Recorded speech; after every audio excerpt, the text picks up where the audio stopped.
In Charleston's most prestigious mansion, a young environmental scientist was about to shatter generations of political tradition.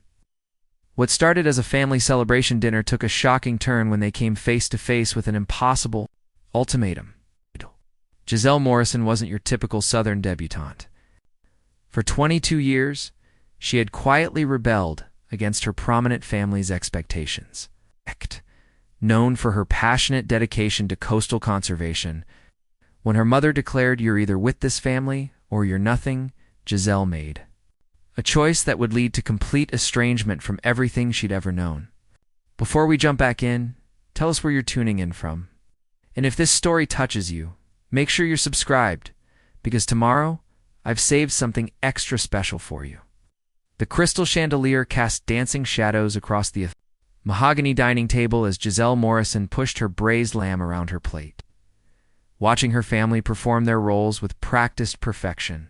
The Morrison Mansion's formal dining room had hosted 3 generations of Charleston's political elite, its walls lined with portraits of ancestors who'd shaped South Carolina's history through calculated alliances and unwavering ambition. Tonight was no different. 23 guests gathered to celebrate Victoria's endorsement from the South Carolina Bar Association for her district attorney campaign, the kind of achievement that made Margaret Morrison's chest swell with pride. To our Victoria, Uncle Harrison raised his wine glass, his voice carrying the authority of a man who'd spent 30 years in the state legislature, following in the finest Morrison tradition of public service and excellence. The murmur of approval rippled around the table as guests lifted their glasses. Giselle mechanically raised hers, the weight of expectation pressing down like the humid Charleston air before a storm. She watched Victoria's smile, perfect, polished, practiced, and wondered if her sister ever felt the mask slipping. "Victoria has always been our shining star," Maggie proclaimed from the head of the table, her voice carrying that particular blend of maternal pride and social positioning that Giselle knew so well. Harvard Law Review, youngest district attorney in Charleston County's history, and now this endorsement. She's everything a Morrison daughter should be. The words hit Giselle like a physical blow, though she kept her expression neutral. Everything a Morrison daughter should be. The unspoken comparison hung in the air unlike her environmental science degree. Unlike her summer volunteering with conservation groups, unlike her stubborn refusal to fit the family mold. And speaking of Morrison's achievements, Maggie continued, her eyes finding Giselle across the table with that gleam that always preceded a public announcement. "I have wonderful news about our youngest. Giselle has been accepted to Charleston Law School for the fall semester." The words seemed to echo in the sudden silence. Giselle's fork froze halfway to her mouth as 23 pairs of eyes turned toward her. She felt the blood drain from her face, her mother's triumphant smile blurring at the edges of her vision.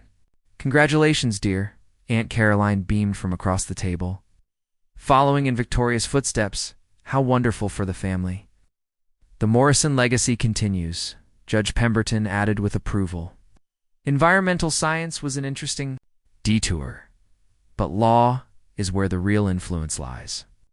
Giselle's throat felt tight, her voice barely a whisper. I never said I was accepting." Maggie's laugh tinkled like broken glass. "Of course you're accepting, darling. I submitted your acceptance letter last week. The deposit has been paid." The room began to spin slightly. 23 faces watched her with varying degrees of expectation and curiosity, but all she could see was her mother's satisfied expression. The woman who'd shaped every aspect of Giselle's life had just announced her future as if it were already decided. As if Giselle's own thoughts and dreams were merely inconvenient obstacles to be overcome. "Mother, we need to discuss this privately," Giselle managed, her voice steadier than she felt. "Nonsense," Maggie waved a dismissive hand. "There's nothing to discuss. You've had your fun with environmental causes, but it's time to be serious about your future. About the family's future." Bob Morrison cleared his throat softly from his position at the foot of the table. Giselle looked to him desperately, hoping for support, for intervention, for anything. But her father simply reached for his wine, glass's eyes avoiding hers. The man who'd once told her privately that her passion for conservation was admirable couldn't find his voice when it mattered. "Giselle's always been our little rebel," Christopher interjected with forced cheer. his natural instinct for family harmony kicking in. Remember when she refused to wear dresses to church? She came around eventually. This isn't about dresses, Giselle said quietly. But her words were lost as Uncle Harrison launched into a story about his own brief, rebellious phase before coming to his senses and entering politics. Victoria was watching her carefully now, and for a moment, Giselle thought she saw something flicker in her sister's perfect composure concern. Perhaps, or recognition. But Victoria said nothing, choosing instead to accept another round of congratulations on her endorsement. The conversation flowed around Giselle like water around a stone, political gossip and family achievements blending into a familiar symphony of ambition and expectation. She thought about the letter of acceptance sitting on her desk, not from Charleston Law, but from the Coastal Conservation Alliance, offering her a position studying sea turtle nesting patterns along the Georgia coast. She'd planned to tell her parents about it tonight, to finally explain that her environmental work wasn't a phase but a calling. Instead, she sat trapped in mahogany and crystal, listening to her future being discussed as if she weren't present, as if her dreams were nothing more than childish fantasies to be indulged temporarily before real life began. The Morrison name means something in this state, Judge Pemberton was saying. 3 generations of public service, of influence. Young people today don't understand the weight of legacy. Giselle understands, Maggie said firmly, her gaze finding her daughters across the table. She knows that family comes first, that some things are more important than personal preferences. The words hit like a physical blow. Personal preferences. As if her passion for protecting coastal ecosystems, her research on climate change impacts, her vision of a future where environmental protection and economic development could coexist, as if all of it amounted to nothing more than a whim. Giselle excused herself quietly, claiming a headache that wasn't entirely false. In the powder room off the main hallway, she stared at her reflection in the ornate mirror. The young woman looking back at her had perfectly styled blonde hair, carefully applied makeup, and dead eyes. She looked like a Morrison composed, appropriate, acceptable act, but underneath the polished exterior, something was breaking apart. She could hear the dinner conversation continuing without her, punctuated by bursts of laughter and the clink of silverware against china. They were discussing the upcoming election cycle now, strategizing about which candidates the family should support, which causes would benefit the Morrison reputation. Her absence hadn't even created a ripple in their carefully orchestrated evening. When she returned to the dining room, dessert was being served, her mother's famous bread pudding with bourbon sauce.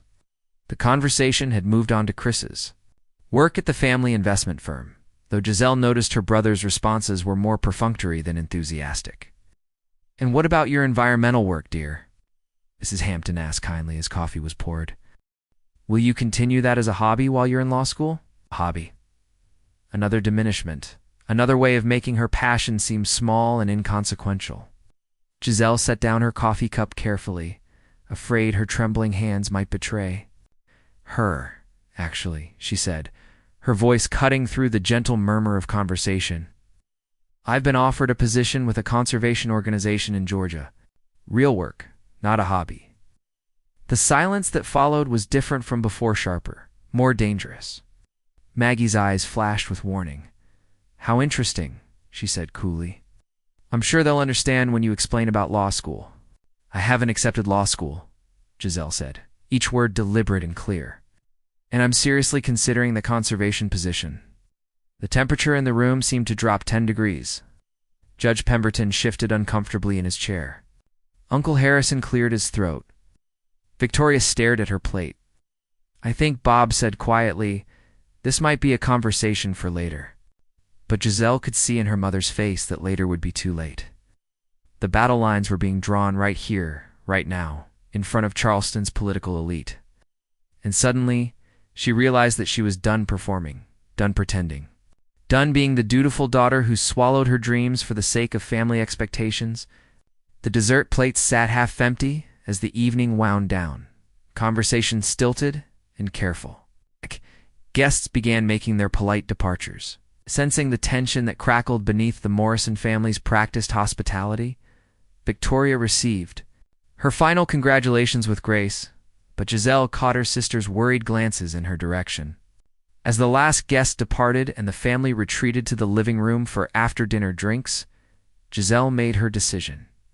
She would tell them everything about the job offer, about her plans, about the future she envisioned for herself. If they couldn't accept that, then she would finally stop trying to fit into their golden cage. The reckoning was coming, and for the first time in her life, Giselle Morrison was ready to face it. The grandfather clock in the hallway chimed 9 times as the last guest's car disappeared down the Magnolia Line drive. Giselle stood at her father's study window, watching the taillights fade into Charleston's humid night, gathering courage. For what she knew would be the most important conversation of her life. Behind her, Bob Morrison sat heavily in his leather chair, hanging his bow tie with the weary gesture of a man who'd spent decades navigating treacherous political waters. "Dad," Giselle began, turning from the window. "We need to talk about what happened at dinner." Bob's eyes found hers, and for a moment she saw something there understanding. Perhaps even pride before he glanced toward the study door, as if expecting Maggie to materialize. "Your mother was caught off guard tonight. You know how she gets. When the family image is challenged in public, I wasn't challenging anything. I was telling the truth." Giselle moved to the chair across from his desk, the same spot where she'd sat as a child while he helped with homework, back when she still believed her parents had her best interests at heart. "Did you know she submitted my acceptance to law school without telling me?" Bob's silence was answer enough. He reached for his reading glasses, adjusting them unnecessarily. "Giselle, your mother only wants what's best for you. Out. What's best for the family. Now, what's best for the family? Or what's best for her image?" The words came out sharper than intended, but Giselle didn't apologize. "I got accepted to work with the Coastal Conservation Alliance, Dad. Real field work. Studying how sea level rise is affecting barrier island ecosystems. It's everything I've trained for." For a moment, Bob's political mask slipped, revealing the man who'd once taken her on nature walks through the salt marshes, who'd listened patiently to her excited explanations of tidal pool ecosystems. "That sounds important," he said quietly. "It is important. Climate change isn't going away because we ignore it. Someone has to do this work. But law school is what Mother wants, not what I want." Giselle leaned forward, desperate to reach the father she remembered. "You used to tell me that. Education was about finding your passion, about making a difference. This is my chance to do that." Bob was quiet for a long moment, staring at his hands. When he spoke, his voice carried the weight of 30 years in politics. "Sometimes, Giselle, we have to put family obligations before personal desires. That's what being an adult means." The study door burst open before Giselle could respond. Maggie swept in, still elegant despite the late hour, her composure restored after the evening's embarrassment. "Robert, I need to speak with our daughter." "Mother, what exactly?" Maggie interrupted, her voice deadly calm. "Did you think you were accomplishing tonight? Humiliating the family in front of the Hamptons? In front of Judge Pemberton?" Giselle stood, matching her mother's energy. "I was being honest about my future plans." "Your future plans?" Maggie's laugh held no warmth. "Playing in the dirt with turtles while the Morrison name becomes a laughingstock? I don't think so. It's not playing in the dirt. It's research that could help save coastal communities from enough." Maggie's voice cut through the air like a blade. "I've indulged this environmental phase long enough. You have responsibilities, Giselle, to this family, to our reputation, to the legacy your great-grandfather built." The study felt smaller suddenly, the walls closing in. "What if I don't want that legacy?" Maggie went very still. "What did you say?" "I said, what if I don't want it? What if I want to build something different with my life?" "Victoria? Christopher," Maggie called, her voice carrying through the house. "Come to your father's study now." Footsteps on the hardwood floors announced their arrival. Victoria appeared first, still in her dinner dress, but with her perfect composure slightly frayed. Chris followed, tie askew, carrying the weight of family peacekeeper in his shoulders. "What's going on?" Doria asked, though her eyes on Giselle suggested she already knew. "Your sister," Maggie said with icy precision, "has decided she's too good for law school, too good for the family business." She wants to abandon everything we've built to chase turtles on some beach in Georgia.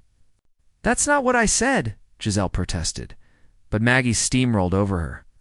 40 years I've spent building this family's influence. 40 years of careful relationships, strategic alliances, maintaining our position in this community. Now you want to throw it all away for what? Some misguided environmental crusade? Chris stepped forward, hands raised in his familiar mediating gesture. Let's all take a breath here. Maybe we can find a compromise. There is no compromise, Maggie snapped. Either she's part of this family or she's not. Either she accepts her responsibilities or she doesn't. Victoria had been silent, but now she spoke, her voice carefully neutral. Giselle, you have to understand Mother's position. The family business depends on maintaining certain relationships, certain appearances. So my entire life should be about appearances. Giselle felt something breaking loose inside her chest, years of suppressed resentment finally finding voice. What about what I want? What about what I'm good at? What you're good at, Maggie said with devastating precision, is being a Morrison. And Morrisons don't abandon their family for selfish pursuits. The words hung in the air like a physical presence. Selfish pursuits. Everything Giselle had worked for, studied for, dreamed of reduced to selfishness. If I take the job in Georgia, I'm being selfish. If I follow my training and education in environmental science, I'm abandoning the family. Giselle's voice grew steadier as the full weight of her situation crystallized. But if I give up everything I care about to become another political puppet in the family show, that's duty. That's exactly right, Maggie said without hesitation. Bob cleared his throat softly. Maggie, perhaps we should what, Robert? Enable her delusions?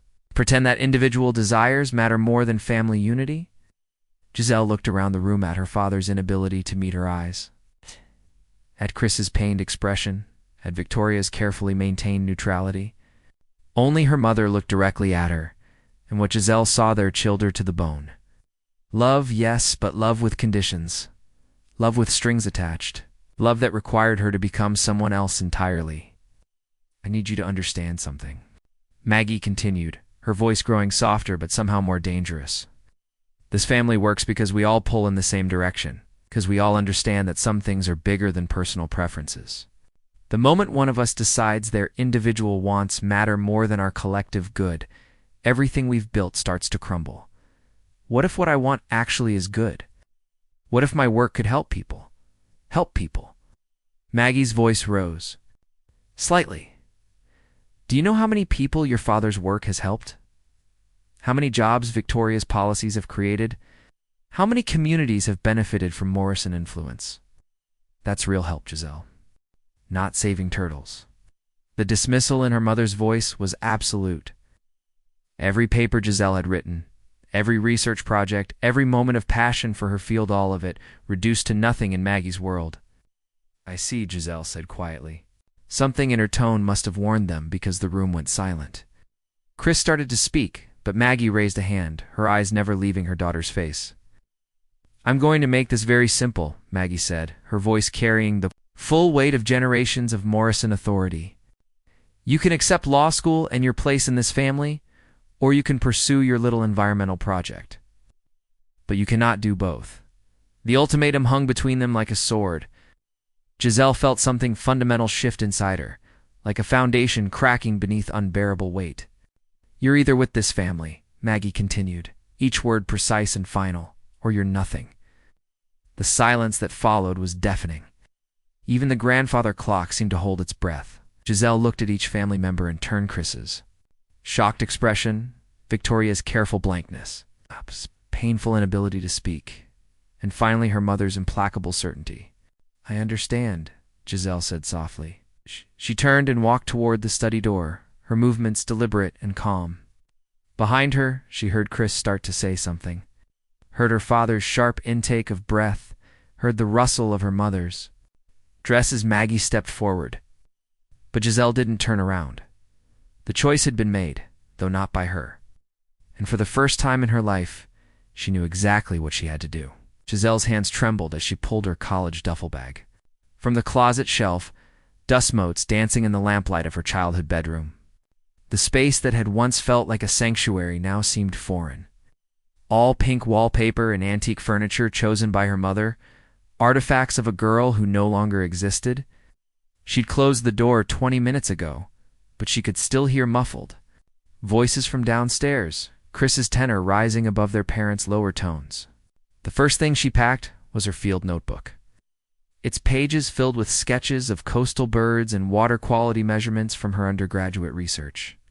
Next came her laptop, loaded with thesis research on climate adaptation strategies for barrier island communities. These weren't the possessions of someone playing in the dirt with turtles.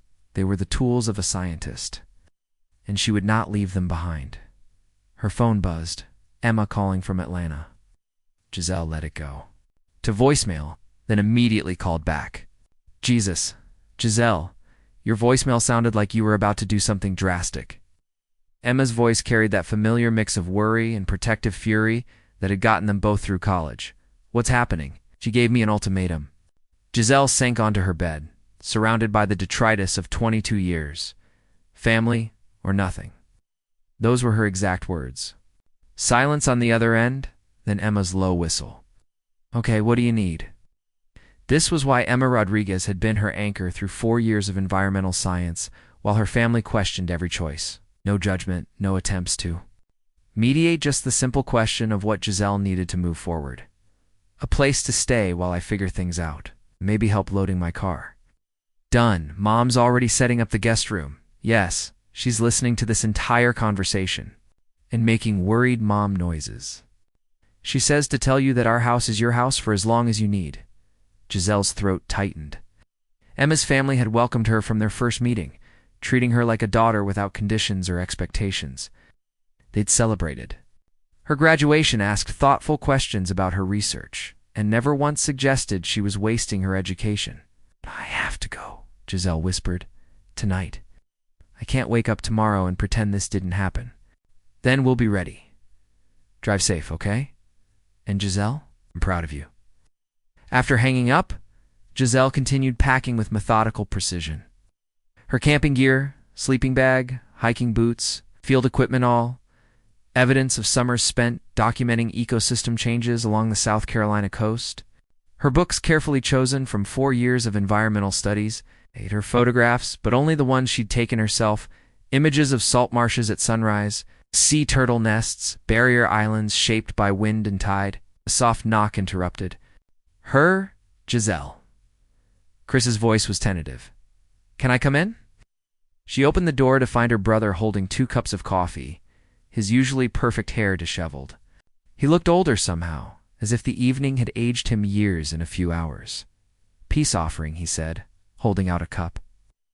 They sat on her bed, surrounded by packed boxes, and for several minutes neither spoke. Finally, Chris broke the silence. I wanted to be a filmmaker, he said quietly. Did you know that? In college, before I came back to work for Dad, I had this whole planned documentary films about social justice, environmental issues, real storytelling that could change minds. Giselle stared at him. I had no idea, because I never told anyone. Mom made it clear that certain careers were acceptable and others weren't. So I buried it, told myself that financial security was more important than artistic fulfillment. He gestured around her room. But watching you tonight standing up to her, I realized I've been lying to myself for 5 years. Chris, no, let me finish. I keep thinking about this documentary I wanted to make about coastal erosion, about how climate change is literally washing away communities, and here you are actually doing something about it, and I've been sitting in boardrooms discussing profit margins. His words hung between them like a bridge neither quite knew how to cross. Giselle had always seen Chris as the golden child who'd adapted perfectly to family expectations.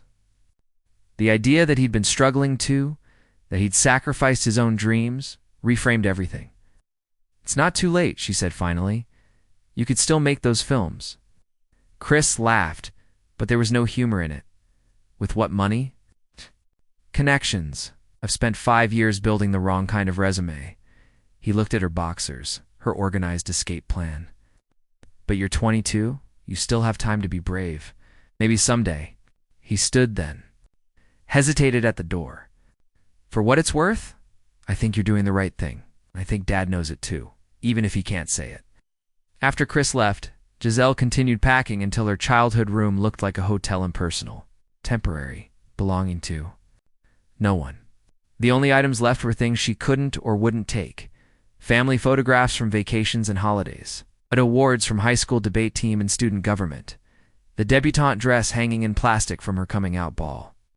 3 years ago, all the markers of a life lived according to someone else's blueprint. As she taped the last box shut, footsteps in the hallway made her freeze. The measured pace was unmistakably her father's. Bob appeared in the doorway, still wearing his dinner jacket, but looking thoroughly defeated. "You're really leaving?" It wasn't a question. "Yes." Stepped into the room, looking around at the packed boxes and bare surfaces. "I should have said something tonight. In the study. I should have stood up for you. Why didn't you?" Bob was quiet for so long that Giselle thought he might not answer. When he finally spoke, his voice was barely audible. "Because 30 years ago, I made the same choice you're making tonight, except I chose family.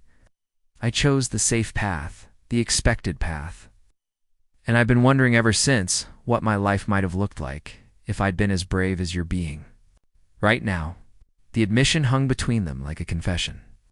Giselle had never heard her father speak so honestly about his choices, his regrets, his buried dreams. "It's not too late for you either, Dad." He smiled sadly. "It is, sweetheart, but not for you. And maybe that's enough." They stood there for a moment, father and daughter, both understanding that something fundamental was ending between them. Not love that would survive, but the illusion that love could exist without acceptance.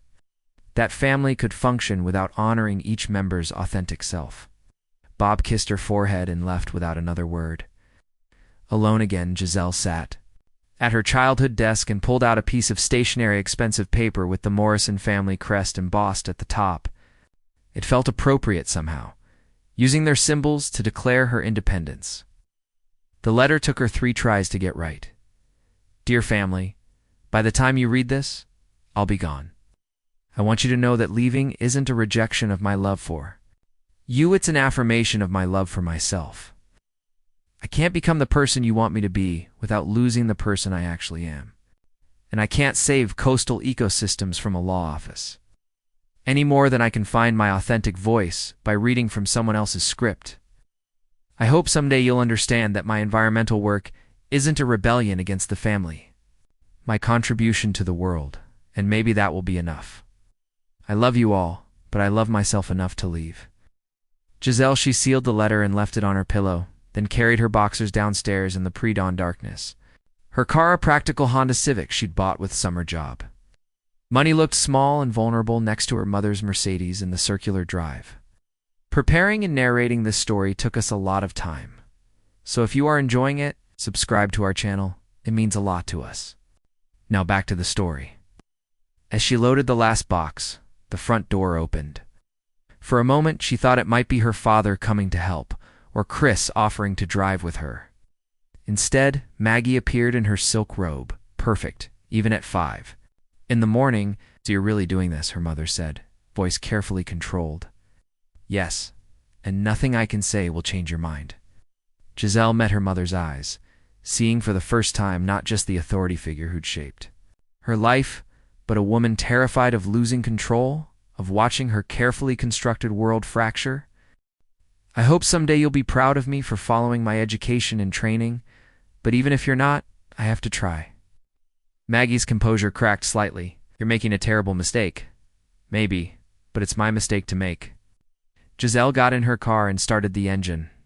In the rearview mirror, she watched her mother standing in the doorway of the house, where 4 generations of Morrisons had been born, lived and died according to carefully prescribed rules. As she pulled out of the circular drive, Giselle felt something she'd never experienced before: the terrifying, exhilarating weight of complete freedom.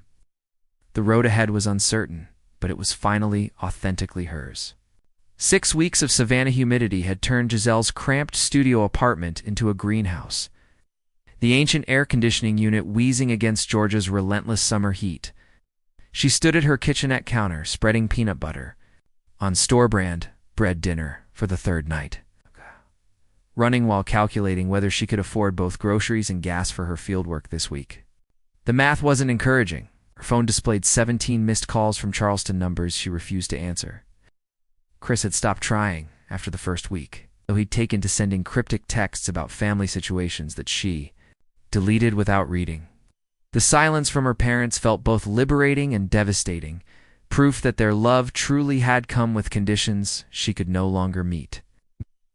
The Coastal Conservation Alliance office occupied the ground floor of a converted warehouse near the Savannah River, its walls covered with maps marking sea turtle nesting sites and water quality data. Giselle had been assigned a desk in the corner, surrounded by volunteers half her age who treated environmental work like an extended summer camp. She was the only one with an actual degree in environmental science, yet somehow she spent most days entering data and making photocopies while the senior researchers handled fieldwork. "Morrison, you're on Turtle Patrol tonight. Call Jake Morrison, no relation." Despite the shared surname that made Giselle wince every time she heard it, Jake ran the sea turtle monitoring program with the casual authority of someone who'd never doubted his place in the world. "Tybee Island, midnight to 6 a.m.? Think you can handle it?" Giselle nodded, grateful for any assignment that got her away from the office. Turtle Patrol meant walking miles of beach in darkness, searching for nesting loggerheads and protecting their eggs from predators and human interference. It was solitary work that matched her current state of mind. The beach at midnight was a different world, all silver sand and endless water. The summer crowds replaced by ghost crabs and the occasional dedicated surfer. Giselle walked the waterline with her red-filtered flashlight, scanning for the distinctive tracks that marked where a 300-pound turtle had hauled herself ashore to dig a nest. Her phone buzzed. Emma calling from Atlanta. "How are you holding up?" Emma's voice carried the warmth that had sustained Giselle through these difficult weeks. "I'm fine," Giselle lied, stepping around a piece of driftwood. "Work is good. I'm learning a lot." "You're miserable and broke and probably eating peanut butter sandwiches for dinner again." The accuracy stung. "How did you? Because I know you, Giselle Morrison. And I know that look you get when you're trying to convince yourself that everything's fine when it's obviously not." Giselle sank onto a piece of driftwood, suddenly exhausted. "I thought it would be easier. I thought if I had just worked hard and proved myself, everything would fall into place. Life doesn't work like that, unfortunately, but you're tougher than you think." Before Giselle could respond, her flashlight caught something in the sand parallel, tracks leading from the water to a spot above the high tide line. Her heart rate jumped as she followed the trail to find a massive loggerhead turtle, her ancient face focused on the serious work of digging a nest. "Emma, I have to go. There's a turtle, go do your scientist thing. But Giselle, call me if you need anything at all." Giselle spent the next hour watching in reverent silence as the turtle deposited nearly 100 eggs into her carefully excavated chamber, then methodically covered and disguised the nest before returning to the sea. It was the first time since leaving Charleston that Giselle felt the deep satisfaction of being exactly where she belonged, doing exactly what she was meant to do. The next morning brought an unexpected visitor to the Alliance office. Dr. Patricia Williams stood at the reception desk, her silver hair gleaming and her presence commanding immediate attention. Giselle's former environmental science professor from the University of South Carolina looked exactly the same sharp, elegant and radiating the quiet confidence of someone who'd spent decades fighting for her principles. "Professor Williams." Giselle stood quickly, suddenly conscious of her wrinkled field clothes and exhausted appearance. "Dr. Williams, actually. I finished my PhD about 5 years ago." The correction was gentle but firm. "I heard through the academic grapevine that you'd landed here. Thought I'd check on one of my most promising students." They walked to a coffee shop near the river, where Dr. Williams ordered expertly and insisted on paying. So she said once they were settled at a small table, "Tell me how you're really doing." The kindness in her voice nearly broke Giselle's composure. "It's harder than I expected. Not the work I love the work, but everything else. The money, the isolation, wondering if I made a huge mistake." Dr. Williams nodded thoughtfully. I left my family too, 25 years ago. They wanted me to be a doctor, a real doctor, they said, not someone who played in the mud studying wetland ecology. How did you survive it? Some days, I wasn't sure I would. But I had to keep reminding myself that the alternative, living someone else's life, wasn't really living at all. Dr. Williams leaned forward. The work gets easier, Giselle. Sense of purpose, the professional. Satisfaction, that grows stronger. But the family part, that's more complicated. Do you ever regret it? Never. But I do wish it hadn't been necessary. Dr. Williams studied Giselle's face. You're not just running from something. Are you? You're running toward something specific? Giselle found herself describing her research interests.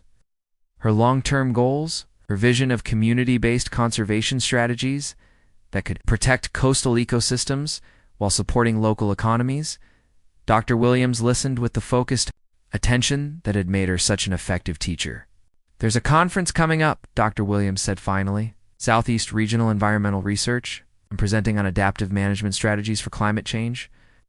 You should come as my research assistant. Tittle, give you a chance to network, to see what opportunities exist beyond entry-level monitoring work.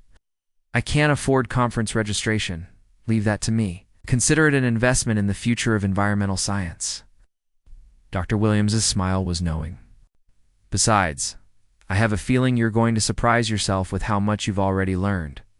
That evening, as Giselle walked her usual patrol route on Tybee Island, she found herself thinking about Dr. Williams's words. The work gets easier. The sense of purpose grows stronger. For the first time since leaving Charleston, she allowed herself to imagine a future beyond mere survival conferences, research projects, maybe even graduate school. Her flashlight caught another set of turtle tracks, and this time she felt something new alongside the scientific excitement. Hope. She was exactly where she was supposed to be, doing exactly what she was meant to do. The rest would follow. 3 months of Georgia's sun had darkened Giselle's skin and calloused her hands, transforming her from Charleston debutante to field researcher. She stood knee-deep in Wassaw Island's salt marsh, measuring water salinity while her colleagues documented plant species adaptation to rising sea levels. The work was exactly what she'd dreamed of during those suffocating family dinners, real science with immediate conservation implications. Giselle, you're getting that look again, called Marcus Chen, the Alliance's marine biology coordinator, from his position 20 yards downstream. The one where you forget the rest of us exist because you're communing with the ecosystem. She laughed, surprised by how natural it felt. 3 months ago, laughter had seemed impossible. Now it bubbled up regularly. It's usually when she was doing exactly this, standing in coastal waters with people who understood why she cared about parts per million measurements and tidal flow patterns. Sorry, the salinity readings here are fascinating.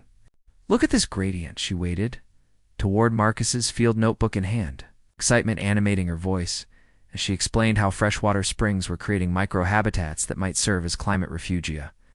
Marcus listened with genuine interest, asking thoughtful questions that pushed her thinking further. This was what she'd missed most during those early weeks of isolation and intellectual community. The collaborative energy of shared discovery. Her colleagues at the Alliance treated her ideas with respect, built on her observations, challenged her assumptions in ways that made her research stronger. You should present this at the next board meeting, Marcus suggested as they packed.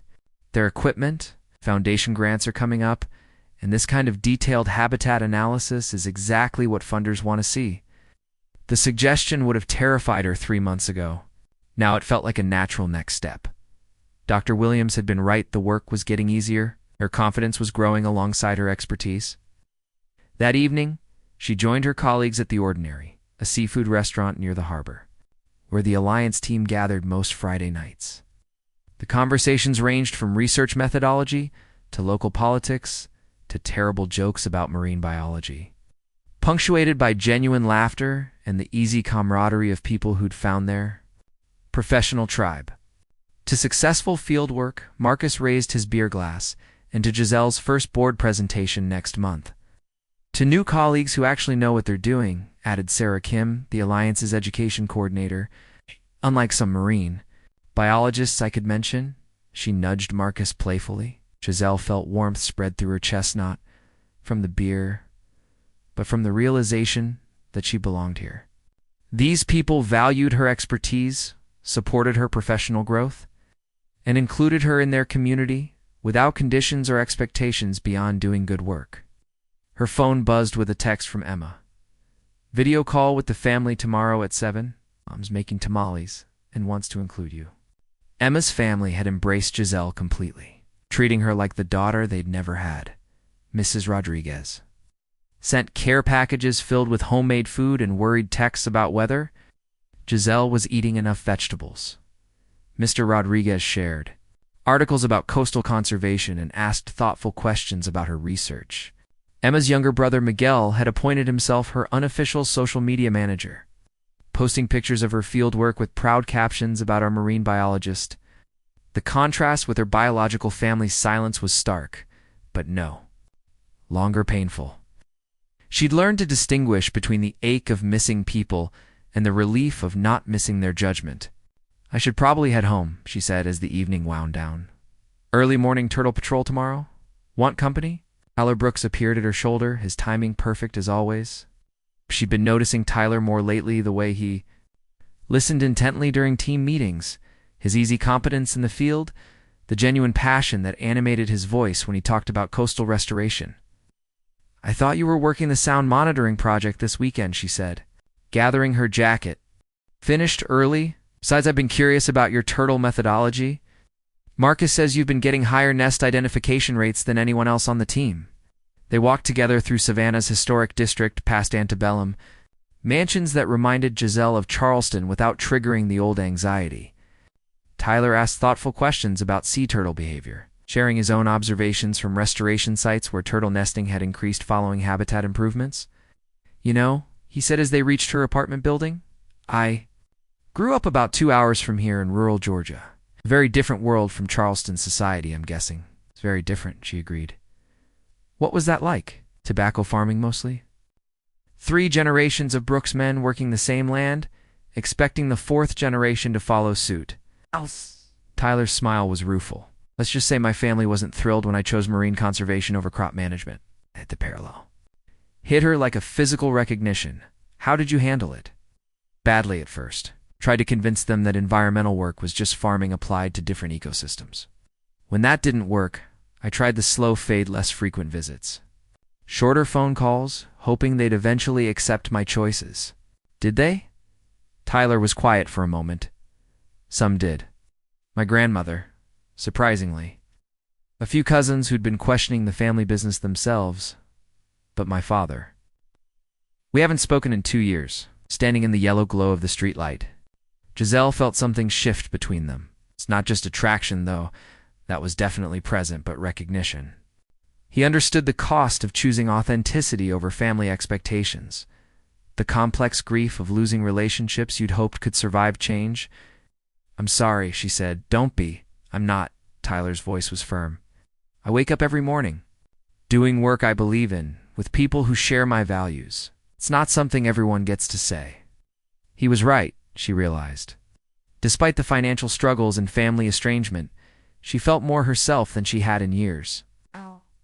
The work fulfilled her, her colleagues respected her, and she was building a life aligned with her deepest values. Tyler, she hesitated, then decided to be brave. Would you like to get dinner sometime? Somewhere that doesn't involve field equipment and data collection? His smile was answer enough. The next evening, Giselle sat in her apartment with her laptop open, watching Emma's family crowd around their kitchen table. Mrs. Rodriguez waved enthusiastically, while Miguel showed off his latest skateboard trick in the background. The warmth radiating through the screen made her apartment feel less solitary. Mia, Mrs. Rodriguez said, using the endearment that had made Giselle cry the first time she'd heard it. You look happy, really happy. She was, Giselle realized. Not the performed happiness of family dinners and social obligations, but the deep satisfaction of living authentically. She was doing meaningful work, building genuine relationships, and discovering capabilities she'd never known she possessed. Her phone chimed with a text from an unknown Charleston number. Saw your name in the Alliance newsletter. Proud of you. See Chris. the first direct contact from her family since she'd left. She stared at the message for a long moment, feeling a complex mix of emotions: gratitude, sadness, and something that might have been hope. But mostly, she felt grateful. Grateful for the courage that had carried her away from Charleston, for the community that had welcomed her in Savannah, for the work that gave her life meaning, and for the growing certainty that she was exactly where she belonged. Giselle's phone buzzed insistently as she adjusted the underwater camera housing, preparing to document coral bleaching patterns in the Savannah River estuary. 6 months of fieldwork had given her hands the steady confidence of experience, but the Charleston area code on her screen made them tremble slightly. She'd been ignoring family calls for weeks, but this was the 4th one this morning. The voice message from Chris was uncharacteristically urgent. "Giselle, please call me back. It's about Mom. She's in the hospital. Nothing life-threatening. But we need to talk, and there's other stuff happening. Family stuff." She surfaced from the water, pulling off her mask as Tyler approached in the research kayak. One look at her face told him everything. "Family emergency?" he asked, securing his paddle. "Maybe, I don't know." She played Chris's message again, noting the stress fractures in her brother's usually composed voice. "My mother's in the hospital. Go, make the call. I'll handle the documentation." Giselle waded to shore and dialed Chris's number, her heart hammering against her ribs. He answered on the first ring. "Thank God. I've been trying to reach you for days." Chris sounded exhausted. Mom had what they're calling a cardiac episode, stress-related. Not a full heart attack, but scary enough. She's stable now. But Giselle, things are falling apart here. "What do you mean, falling apart? Victoria's getting divorced?" "Filed papers last week, after she found out. Richard was using her political connections to cover up some financial irregularities in his firm. It's going to be messy, public, embarrassing, everything Mom dreads." Giselle sank onto a piece of driftwood, processing this information. Victoria's marriage had always seemed like another strategic alliance, but she'd thought her sister was happy with the arrangement. "And there's more," Chris continued. "Mom found out about my documentary project. I've been using Family Foundation funds to finance a film about coastal erosion, the same environmental issues you've been working on. Actually, she's threatening to cut me off completely." The irony was sharp enough to draw blood. Chris had been secretly pursuing the environmental work that had gotten her disowned, using family money to do it. "Chris, I know how this sounds. I know I'm a hypocrite. But watching you walk away made me realize I've been dying slowly in that office, approving investments that contradict everything I actually believe." His voice cracked slightly. "I want to show people what's happening to our coast, what we're losing. And Mom sees it as another betrayal." Giselle closed her eyes, feeling the familiar tug of family loyalty despite everything. How is Dad handling all this? That's the strangest part. For the first time in 30 years, he's actually standing up to her. Told her she was wrong about you, that she should be proud instead of angry. Had this huge fight in the hospital room yesterday. Apparently he's been defending you privately for months. The image of her diplomatic father finally finding his voice was almost impossible to process. Bob Morrison, who'd spent decades avoiding conflict, choosing to fight for her when she wasn't even there to witness it. "She asked about you," Chris said quietly. "When the doctors said it was stress-related, when they were asking about recent life changes, she admitted you leaving had affected her more than she wanted to acknowledge." Giselle stared across the water, watching a great blue heron fishing in the shallows. 6 months ago, news of her mother's hospitalization would have sent her racing back to Charleston. Now she felt something more complex: concern mixed with caution, love tempered by self-preservation. "I'll send flowers," she said finally. "I'm not coming home. I wasn't asking you to. Actually, I think you staying away might be the best thing for everyone right now. It's forcing us all to deal with our own stuff instead of focusing on controlling yours." That evening, Tyler found her on her apartment's small balcony, staring at the skyline of historic Savannah. He didn't say anything, just handed her a beer and settled into the chair beside hers. "My family's imploding," she said after a few minutes. "My sister's getting divorced because she finally realized she married for career advancement instead of love. My brother's been secretly funding environmental documentaries while publicly working for a company that opposes environmental regulation. My father is apparently having a midlife crisis of conscience.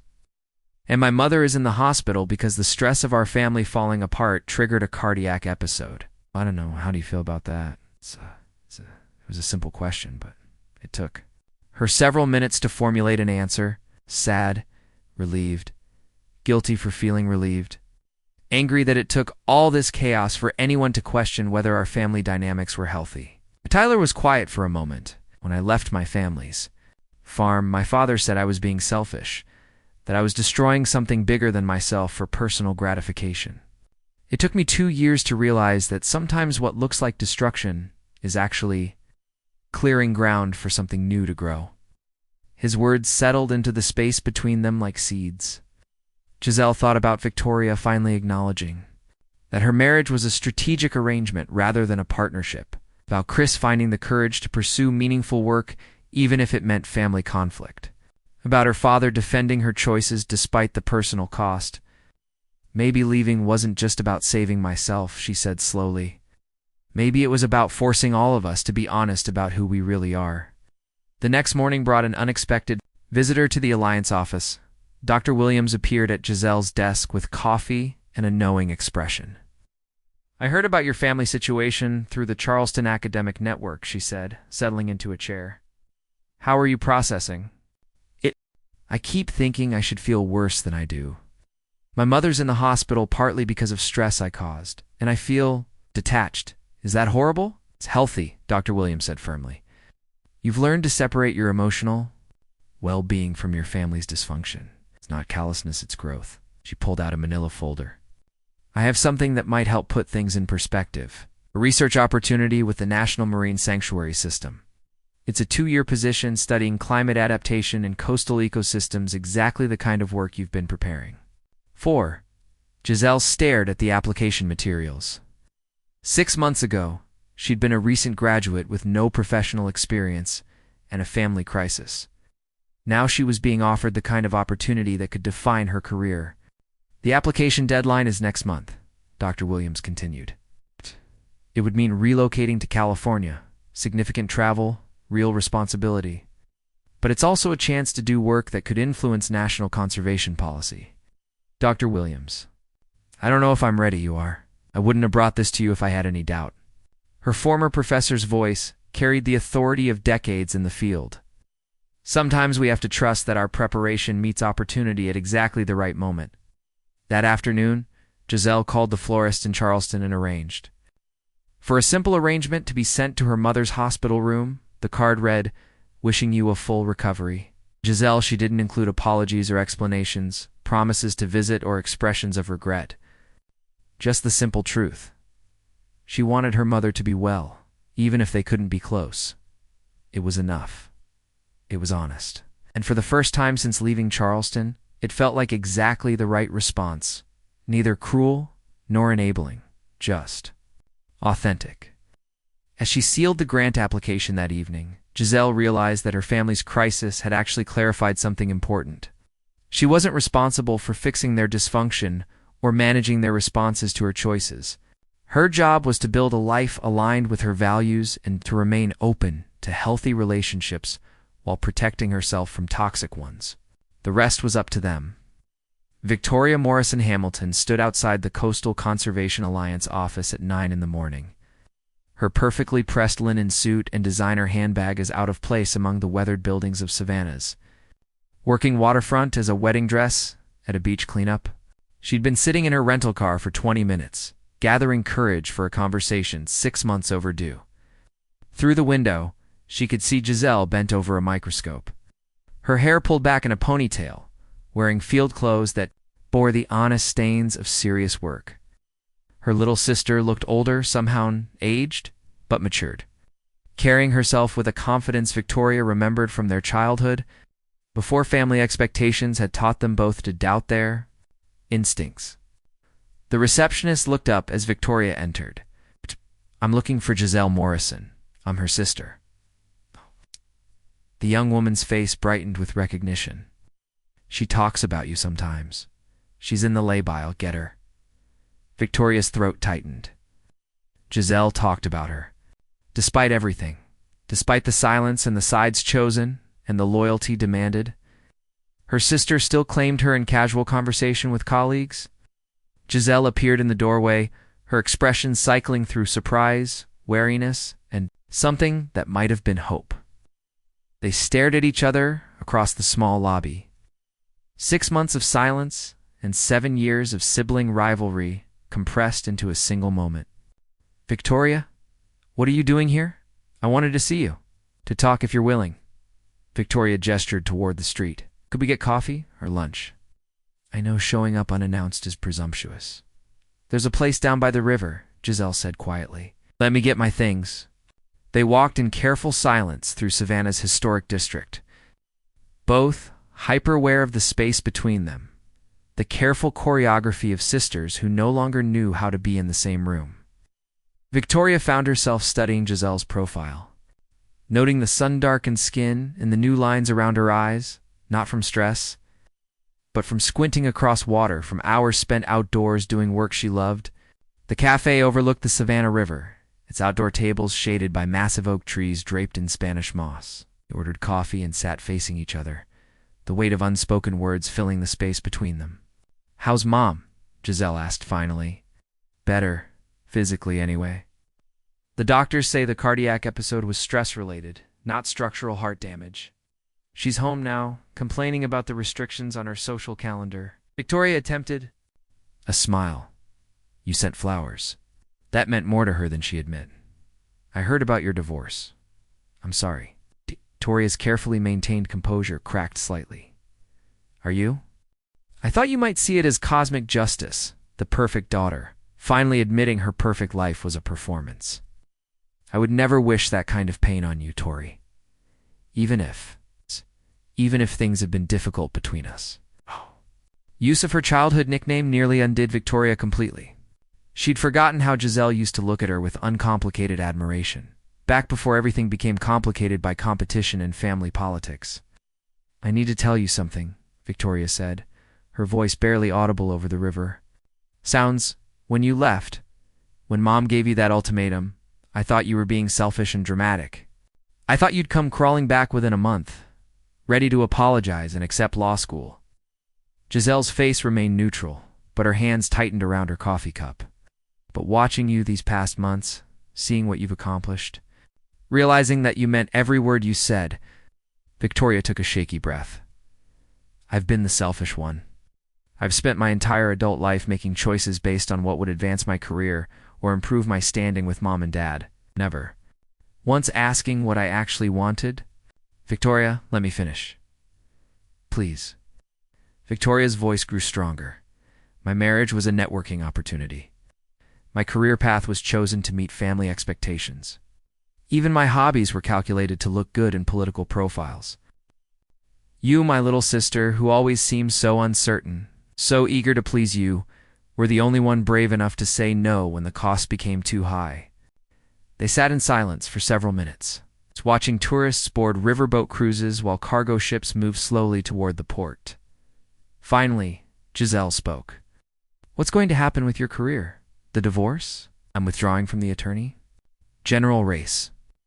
The divorce is going to be Messer Richard's financial issues are worse than anyone knew, and there will probably be a criminal investigation. My political career is effectively over." Victoria's voice was matter-of-fact.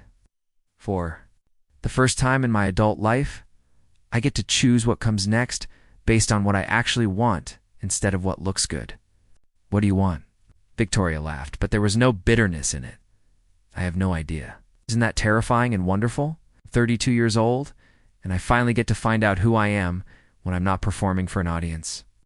Giselle leaned forward slightly. "Can I show you something?" They walked to the Alliance office, where Giselle introduced Victoria to her colleagues with obvious pride. Victoria watched her sister explain ongoing research projects, saw the respect in her co-workers' faces, witnessed the natural authority Giselle commanded when discussing her work. "This is our water quality monitoring station," Giselle said, leading Victoria to a table covered with scientific equipment. "We're documenting how agricultural runoff affects estuarine ecosystems. It's developing recommendations for policy changes that could protect coastal waters while supporting farming communities. Victoria studied the data charts, the careful notations, the evidence of methodical scientific work that would influence real environmental protection. "This is important work," I assented Giselle. "Really important." "I know." Giselle's voice carried quiet certainty. "That's why I couldn't give it up, even when the costs seemed unbearable." They returned to the cafe for a late lunch, and gradually the conversation became easier. Victoria asked thoughtful questions about Giselle's research, sharing her own growing interest in environmental law. Giselle talked about Tyler, about Dr. Williams's mentorship, about the grant application that could change her career trajectory. "I want to tell you something Dad said," Victoria said as they prepared to leave. "After you left, after the initial anger died down, he told Mom that maybe you were the only one in the family with real courage, that maybe the rest of us had been so focused on maintaining our image that we'd forgotten how to live authentically." Said that he did, and he was right. Victoria reached across the table, touching Giselle's hand briefly. "I'm sorry. I didn't stand up for you that night. I'm sorry I chose family loyalty over what was right. I'm sorry it took me 6 months to tell you that." Giselle's eyes filled with tears. "I missed you, Tori. Even when I was angry, even when I felt betrayed, I missed my sister. I missed you too. More than I let myself admit." As they walked back toward Victoria's rental car, she found herself studying Savannah's architecture, its easy blend of preservation and adaptation. "I might move here," she said suddenly. "There's a nonprofit that does environmental law. They're looking for someone with prosecutorial experience to work on climate litigation. It wouldn't pay much, but it would be yours," Giselle finished. "Exactly." Victoria paused at her car door. "Would that be okay with you? If I moved here? I don't want to intrude on the life you've built." Giselle's smile was radiant. "I'd love that." "I'd really love that." They hugged goodbye tentatively at first. Then, with the fierce intensity of sisters who'd found their way back to each other, Victoria drove back toward Charleston with tears streaming down her face. But for the first time in months, they were tears of relief rather than regret. She had her sister back.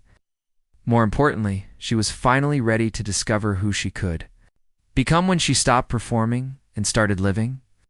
The emergency alert came through at 3:47 a.m., jolting Giselle from sleep with the harsh buzz of her phone. Chemical spill in Charleston Harbor Environmental Response Team needed immediately. She sat up in bed, reading the details with growing alarm. A container ship had collided with a fuel barge near Fort Sumter, releasing thousands of gallons of bunker fuel into the very waters where she'd first fallen in love with marine ecosystems. Tyler stirred beside her. "What is it, Charleston?" "There's been a major spill." She was already pulling on clothes, her mind automatically shifting into crisis response mode. "They're calling for all available marine conservation specialists in the region." By dawn, she was driving north with a carload of equipment and a team from the Alliance.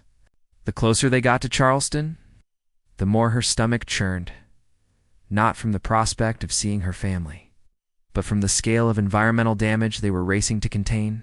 These were the waters where she'd collected her first water samples as a teenager, where she'd documented sea turtle nesting patterns for her undergraduate thesis.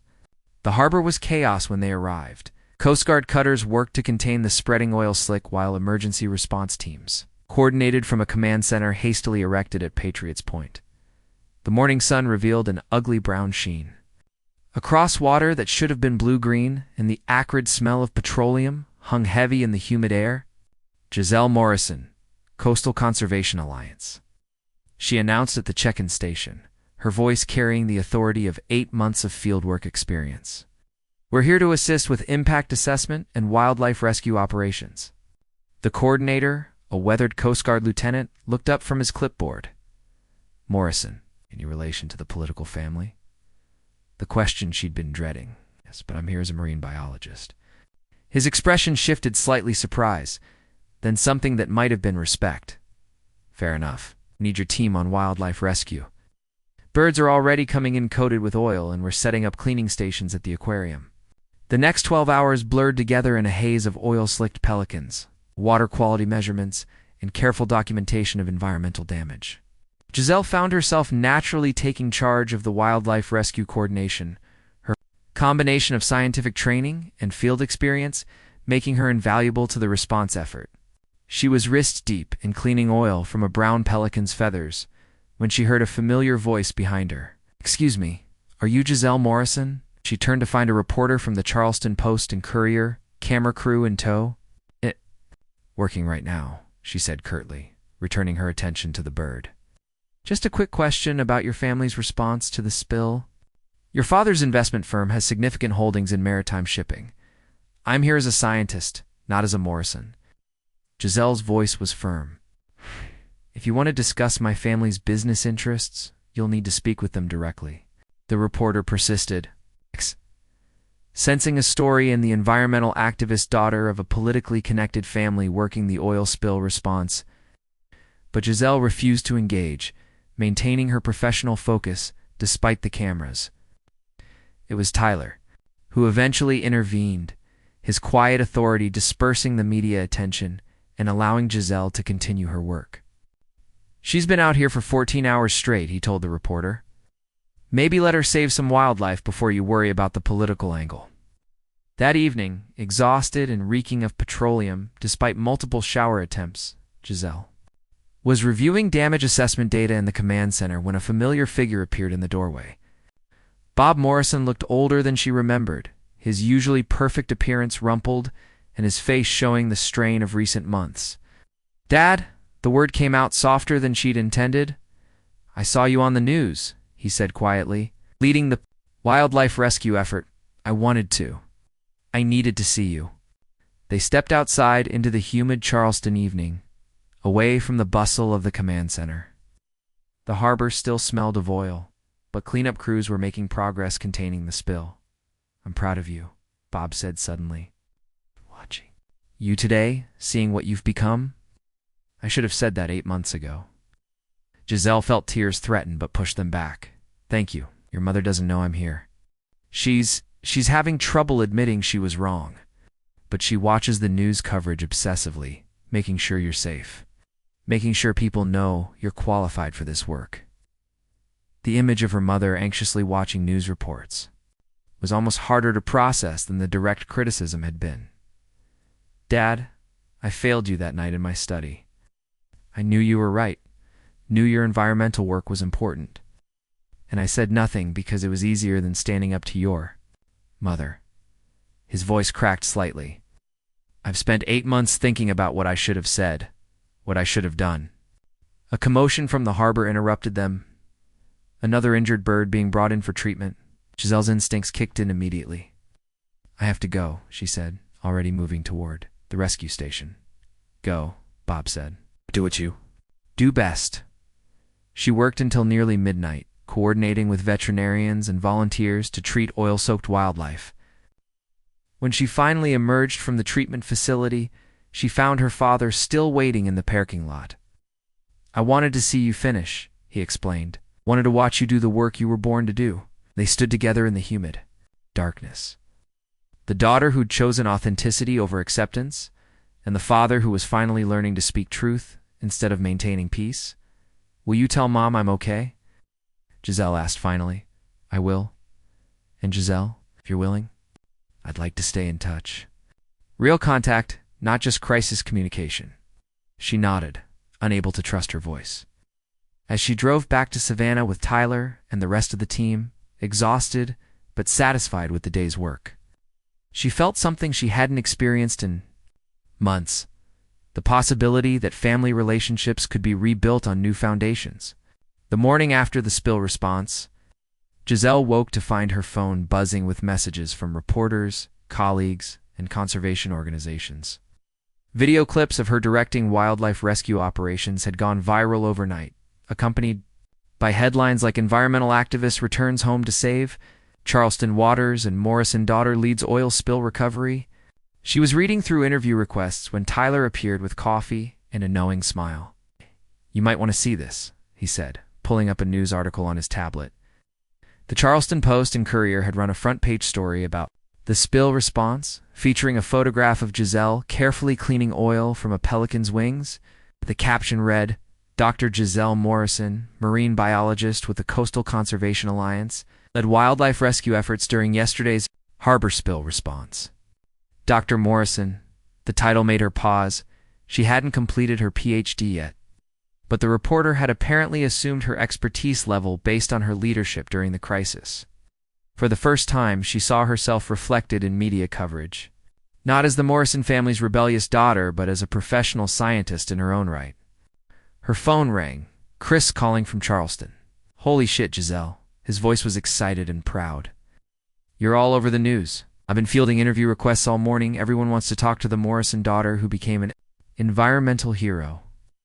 I'm not a hero, Chris. I was just doing my job. You saved dozens of birds yesterday. You organized a response effort that probably prevented much worse ecological damage.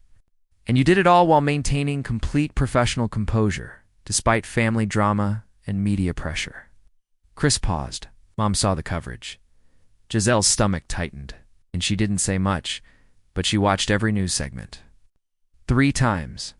And when that reporter tried to imply that Dad's business interests might have conflicted with your environmental work, she called the paper to complain about irresponsible journalism that fails to recognize professional expertise.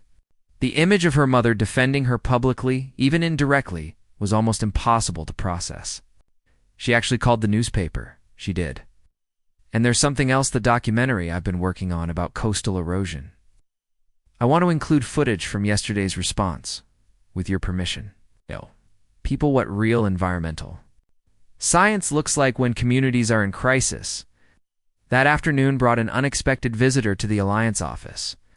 Margaret Morrison stood in the reception area wearing a perfectly tailored navy dress and the composed expression.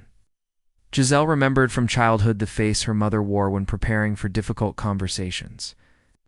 Mrs. Morrison, the receptionist, looked flustered. Should I get Giselle for you?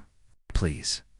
They met in the small conference room, mother and daughter facing each other across a table, scarred by years of scientific equipment and field notebooks. Maggie looked around the space with the careful attention she'd once reserved for political gatherings, taking in the maps, the research posters, the evidence of serious scientific work. I saw the news coverage, Maggie said finally. All of it. Mom, let me speak first. Maggie's voice carried its familiar authority, but something underneath had shifted. I came here to apologize. Not for caring about the family, not for wanting what I thought was best for you, but for refusing to see that what you were doing was important work. Giselle stared at her mother, struggling to process words she'd never expected to hear. I spent 40 years building this family's reputation on the assumption that political influence was the highest form of service, Maggie continued. Watching you yesterday, seeing you lead that rescue effort with such competence and dedication, I realized I was wrong about what constitutes meaningful contribution. You weren't wrong about everything, Giselle said quietly. Service matters. Community matters. We just define them differently. Maggie's composure cracked slightly. I missed you. Every day for 8 months, I missed my daughter. And I was too proud, too afraid of admitting I'd made a mistake, to tell you that. They sat in silence for several minutes, years of conflict and misunderstanding settling between them like sediment. Finally, Maggie spoke again. I understand if you can't forgive me immediately. I understand if you need time. If you want to maintain boundaries, but I hope we can find a way to have a relationship that honors who you actually are, not who I wanted you to be. The conversation that followed was careful, tentative, but honest in ways their family interactions had never been. Maggie asked thoughtful questions about Giselle's research, admitted her own ignorance about environmental science, expressed genuine interest in learning more about her daughter's work. There's something else, Maggie said as their meeting wound down. I want to make a donation to your conservation organization, a substantial one. Not as an attempt to buy forgiveness, but because I believe in what you're doing here, Mom. You don't need to. I want to. Consider it my way of supporting work I should have recognized as valuable from the beginning. Yes. As Maggie prepared to leave, she hesitated at the door. Christmas is in 3 weeks. I know we have a lot to work through, but would you consider joining us? You and Tyler, if you'd like? No conditions, no expectations beyond family dinner. Giselle felt tears threaten. I'll think about it. That's all I can ask. That evening, Giselle sat on her apartment balcony with Tyler, watching the sun set over Savannah's historic district. She told him about her mother's visit, about the tentative steps toward reconciliation, about the complex emotions of rebuilding relationships on new foundations. How do you feel about Christmas? He asked. Terrified, hopeful, confused. She leaned against his shoulder. 8 months ago, I thought choosing my authentic self meant losing my family forever. Now I'm learning that sometimes people can change, that relationships can heal if both parties are willing to do the work. Are you willing? She considered the question seriously. I think so. With boundaries, with honesty about what I can and can't accept. But yes, I think I'm willing to try. The next morning brought news that felt like validation from the universe itself. The National Marine Sanctuary had approved her grant application. She would spend the next 2 years leading a climate adaptation research project that could influence federal conservation policy. Dr. Williams called within an hour of the official notification.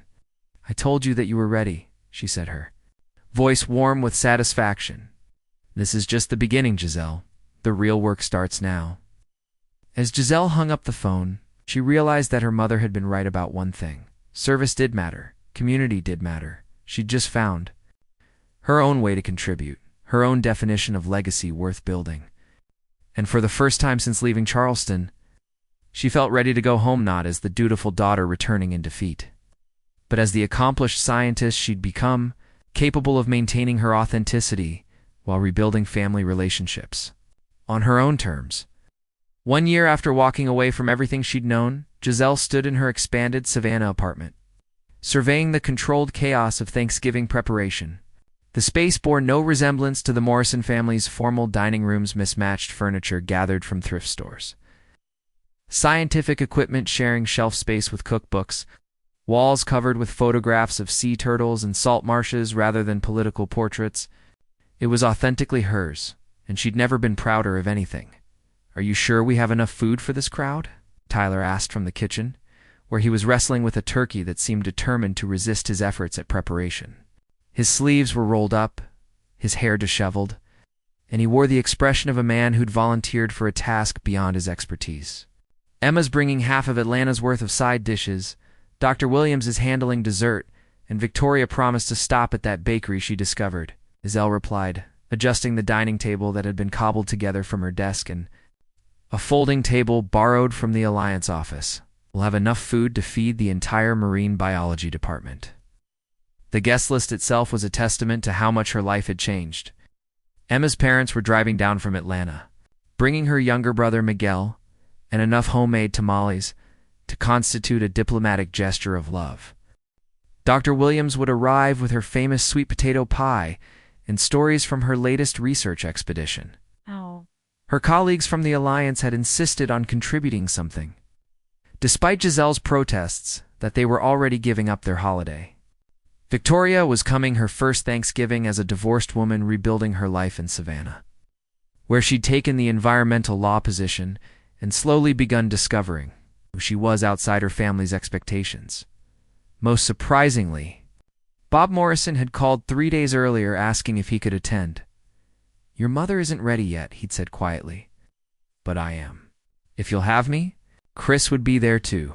Taking a break from editing his documentary about coastal conservation, the film that had cost him his position at the family investment firm, but earned him his first real sense of professional satisfaction. He'd been documenting Giselle's work for months, capturing not just her research, but the story of choosing authenticity over acceptance. The doorbell announced the first arrival, Emma's family, laden with enough food containers to supply a small restaurant. Mrs. Rodriguez immediately swept Giselle into the kind of fierce hug that had sustained her through the loneliest months of starting over. Mia, she said, holding Giselle at arm's length to study her face. You look so happy, so settled. It was true. The constant low-level anxiety that had characterized her life in Charleston was gone, replaced by the steady satisfaction of meaningful work and genuine relationships. The National Marine Sanctuary position had given her research national visibility. But more importantly, it had confirmed what she'd suspected. She was good at this work. Actually, suited to the intersection of science and policy that could drive real environmental protection. Dr. Williams arrived next, bringing not just dessert, but news of Giselle's latest research paper being accepted for publication in a major marine science journal. "Your work on climate adaptation strategies is getting attention in Washington," she reported with satisfaction. "Real attention from people who make policy decisions." Victoria appeared as the afternoon light was fading, carrying a bottle of wine and wearing the relaxed expression that had replaced her perpetual political composure. The past months in Savannah had been good to her. She'd lost the brittle perfection that had characterized her Charleston persona, gaining instead the confidence that came from work aligned with personal values. "Environmental law suits me," she'd told Giselle recently. "Who knew that fighting for something I actually believe in would be so much more satisfying than climbing political ladders?" Bob arrived last, looking uncertain but determined. He carried a manila folder that he handed to Giselle with ceremonial seriousness. "I've been working on something," he said. "A proposal for the Morrison Family Foundation to fund coastal conservation research. Real funding, substantial and long-term." Giselle opened the folder to find a detailed grant proposal that would provide significant support for exactly the kind of research she was doing. Her father had spent months learning about environmental science, consulting with experts, crafting a funding strategy that could support an entire generation of coastal conservation work. "Dad, this is incredible. It's an apology," he said quietly, "and an investment in work that matters." As they gathered around the improvised dining table, Giselle looked at the faces surrounding her, people who'd chosen to be there, who supported her work and celebrated her achievements without conditions or expectations. Emma's family, who'd welcomed her as a daughter from their first meeting. Tyler, whose love came without requirements for her to be anyone other than herself. Dr. Williams, who'd modeled the courage to choose authenticity over comfort. Victoria, who was learning to rebuild relationships on foundations of mutual respect rather than family obligation. Bob, who was finally finding his voice to support rather than enable. Chris, documenting their collective journey toward honesty. "I want to say something," Giselle began, then paused to collect her thoughts. "A year ago, I thought choosing my authentic self meant losing my family forever. I thought I had to choose between belonging and being true to my values." She gestured around the table. "What I learned is that real family, the kind that sustains and nurtures and celebrates who you actually are, real family, can be created as well as inherited. Some of you, I'm related to by blood, others by choice. But all of you are here because you see me clearly and love me anyway." Miguel raised his water glass with the solemnity of a 16-year-old who understood he was witnessing something important. "To chosen family," he declared. "To chosen family," they echoed, glasses raised in recognition of relationships built on acceptance rather than obligation. As conversation flowed around the table as his parents asking thoughtful questions about Giselle's research, Tyler and Chris discussing documentary filmmaking techniques, Victoria and Dr. Williams debating environmental policy strategies, Giselle felt the deep satisfaction of a life lived authentically. Her phone buzzed with a text from an unknown Charleston number. Saw Chris's documentary preview in the Post and Courier. "Proud of you both, Memmy." The first direct contact from her mother since their tentative conversation in the Alliance office. Not an apology or a request for reconciliation, just simple acknowledgement. It was enough recognition without requirements, love without conditions. Outside, Savannah's historic district was settling into evening, streetlights beginning to glow beneath ancient oak trees draped in Spanish moss. Inside, Giselle was surrounded by people who'd chosen to be family to each other, who'd created a community based on shared values rather than shared DNA. She'd found her way home, not to a place, but to a way of being in the world that honored both her deepest values and her need for connection. It had cost her everything she'd thought she wanted, but it had given her everything she'd actually needed. Up next, you've got 2 more standout stories right on your screen. If this one hit the mark, you won't want to pass these up. Just click and check them out. And don't forget to subscribe and turn on the notification bell so you don't miss any upload from us.